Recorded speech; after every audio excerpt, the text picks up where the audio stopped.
സംഘപരിവാർ എന്നാൽ മനുഷ്യരൂപവും പേ പിടിച്ച മനസ്സുമാണ്. അതാണാണെങ്കിലും ശരി, പെണ്ണാണെങ്കിലും ശരി.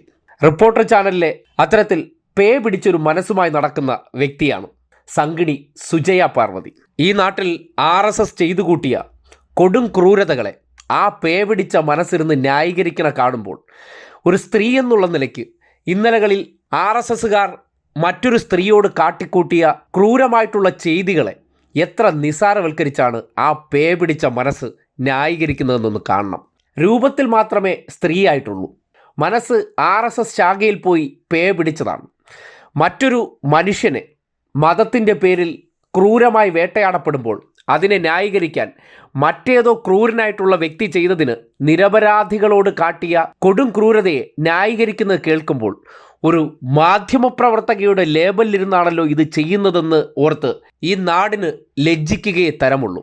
കാര്യം മാധ്യമപ്രവർത്തന മേഖലയിലെ ഭൂരിപക്ഷവും ഇത്രയും നാൾ എന്തായിരുന്നു, ആ ആശയം ഏറ്റവും കൂടുതൽ ഈ സമൂഹത്തിൻ്റെ ഇടയിലേക്ക് എത്തിയത് എത്തരം മനസ്സുകാരിലൂടെയാണ് എന്ന് ഈ സമൂഹത്തിന് കാണാൻ പറ്റുന്നൊരവസരമാണ്.